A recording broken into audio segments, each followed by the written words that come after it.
week, start with last week. Disappointing. Yeah, I feel like I seem to be saying that every second week at the moment.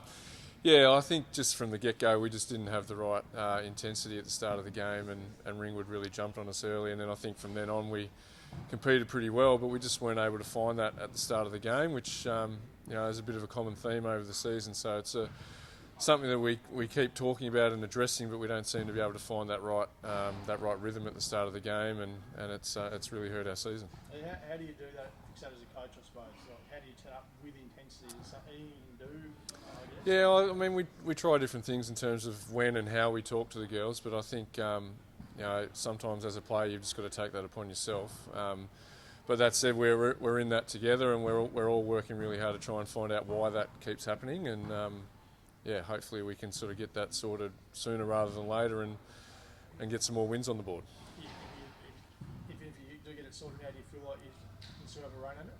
Yeah, I think, as I've maintained over the course of the season, I think if we can get it together and maintain that for 4 quarters, I don't think there's a team in the league that I don't think we can compete with. But we just haven't been able to find that consistently yet.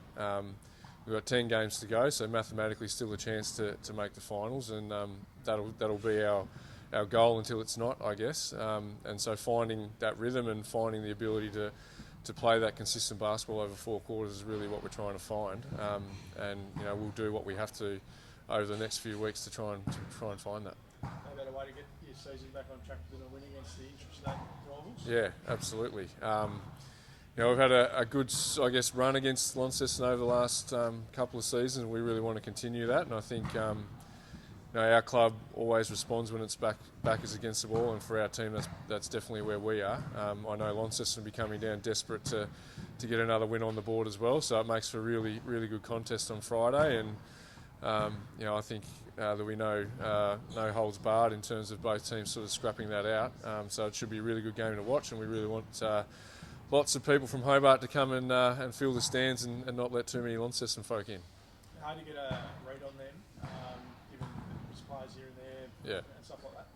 Yeah, obviously Keeley coming in and out obviously makes a difference, and I think she played a couple of weeks ago when they had their first win, and they put up 90 points, which is about 22 or 23 more than what they've averaged for the season. So it has been a little bit hard to sort of keep track of what to expect from them, and they've given nothing away with their team list this week. But we'll find out a little bit more as the week goes on. But I think, as I've maintained over the course of the season, it's really about us in terms of how we prepare and how we're going to perform, as opposed to focusing on the opposition. So Launceston, like every other team, are going to have some talent and they'll compete. But if we can do what execute our plan and play to our ability, Launceston, like no other team, we won't have any problems with them. So you haven't heard their presser from today. You assuming Hugh is playing this week? We really don't know.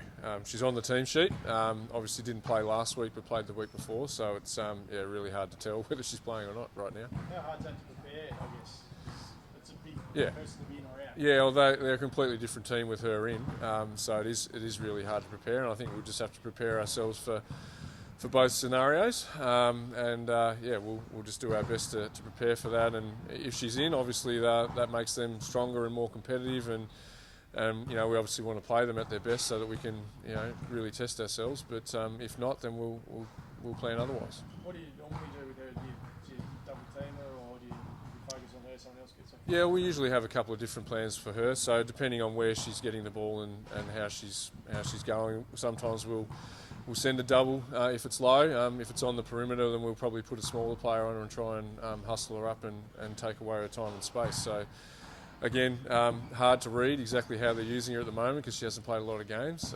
But we'll, as I said, we'll prepare for both scenarios and see how we go. Happy to leave her out for one more week then? Yeah, definitely. Absolutely.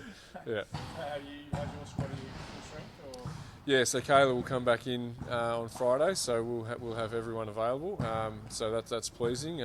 Haven't had any injury concerns except for Chelsea sort of carrying a knee injury for the last couple of weeks, but she's pulled through that and is getting back to full strength. So outside of that, no complaints on that front, and looking forward to getting out there against Lonnie. Speaking of important players, how different are you with Kayla in and Kayla out?